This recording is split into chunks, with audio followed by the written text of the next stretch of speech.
Okey, Assalamualaikum dan apa khabar semua, Coach Aizat di sini. Dan topik untuk hari ini adalah waktu yang terbaik kalau anda nak bersenam ketika berpuasa.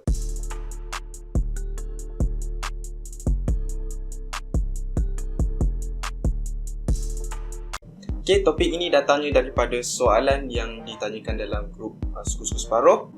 Kak tu tanya, kalau dia bersenam berswap pada waktu pagi, adakah dia bagus? Sebelum itu kita perlu tahu apa masalahnya kalau kita bersenam ketika berpuasa. Kenapa tak boleh? Okey, ada dua perkara yang kita perlu be aware of ataupun kita perlu awas. Pertama adalah dari segi dehydration ataupun kehilangan air. Ini adalah sangat-sangat penting sebab ketika berpuasa kita tak boleh minum air, dan kalau kita kehilangan air, walaupun kehilangan 2% itu pun sudah cukup untuk membuatkan kita rasa kesan-kesan negatif daripada dehydration, dan itu sudah dikategorikan sebagai mild dehydration. Dan yang kedua adalah dari segi tenaga. Of course, kita tak minum dan juga kita tidak makan ketika berpuasa. Jadi, risiko dari segi tenaga adalah hypoglycemia, di mana paras gula dalam darah terlalu rendah. Anda perlu tahu apabila kita menggunakan tenaga, karbohidrat adalah sumber tenaga yang utama, ataupun lebih tepat glukos lah, ataupun gula dalam darah.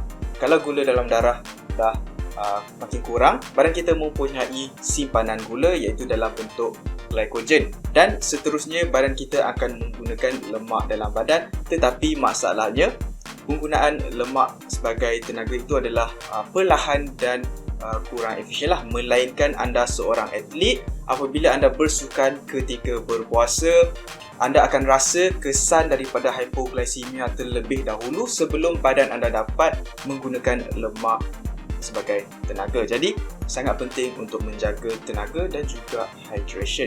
Jadi terdapat dua waktu yang disarankanlah untuk anda bersenam ketika berpuasa. Pertama adalah pada awal pagi, kedua adalah pada lewat petang.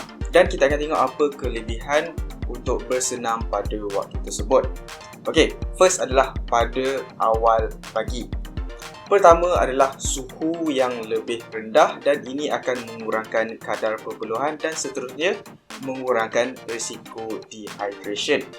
Dan kedua, apabila anda bersenam di awal pagi, dia adalah waktu yang berdekatan dengan sahur. Kenapa ini penting adalah ketika ini paras gula dalam darah masih sedikit tinggi lagi daripada apa yang anda makan pada waktu sahur. Bergantung dengan apa yang anda makan, paras gula dalam darah boleh kekal lebih tinggi ataupun elevated 2 hingga 3 jam.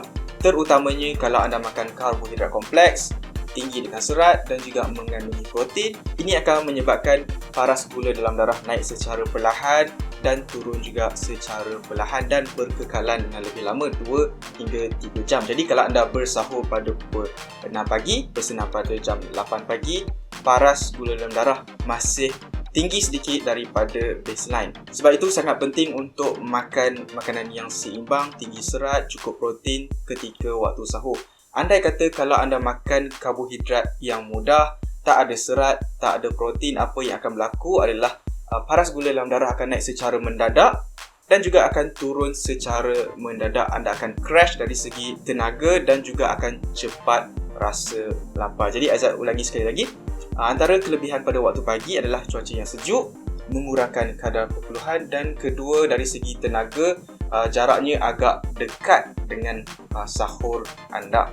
Tetapi macam mana pula dengan waktu petang? Of course, pada waktu petang ini anda dah kehilangan air dan juga rasa kurang bertenaga. Tetapi seperti pada waktu pagi, apabila anda bersenam pada waktu lewat petang, cuaca tidak begitu panas, dan disebabkan anda bersenam pada lewat petang, andai kata anda kekurangan air dan kekurangan tenaga, anda tak perlu tunggu lama untuk gantikan semula kehilangan air dan karbohidrat tersebut.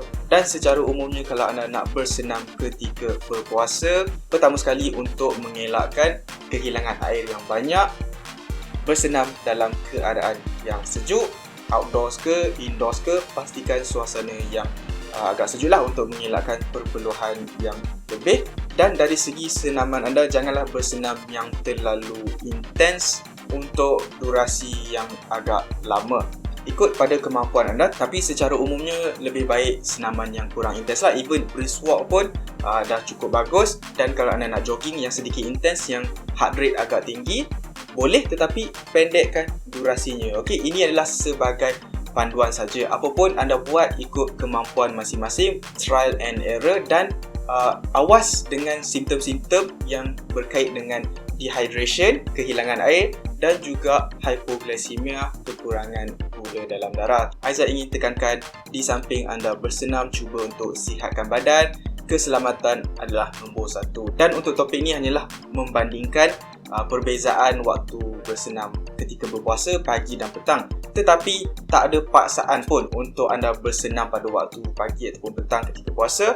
Boleh sahaja anda nak bersenam pada waktu malam dan juga sebelum sahur. Tapi bukan bahaya ke bersenam pada waktu malam? Untuk menjawab persoalan tu, Aizat akan buat video yang lain. Adakah selamat untuk bersenam pada waktu malam? Sebab ketika berpuasa ni agak popular untuk gym tutup lewat dan ramai orang akan bersenam lebih lewat lah malam. Okay, even pada pukul 12 pun ada yang still bersenam. Jadi adakah dia something yang selamat? Untuk topik itu Aizat akan buat video lain. Make sure anda subscribe. Dan untuk video ni harapnya ia memberi manfaat untuk anda. Tak ada halangan untuk anda bersenam ketika berpuasa. Buat ikut kemampuan. Anda boleh tinggalkan komen untuk cadangan video apa yang Aizat nak buat seterusnya. Sebab video ini pun diinspirasikan daripada soalan dalam grup Suku-Suku Separuh awal tadi. Jadi semoga kita berjumpa lagi. Sekian.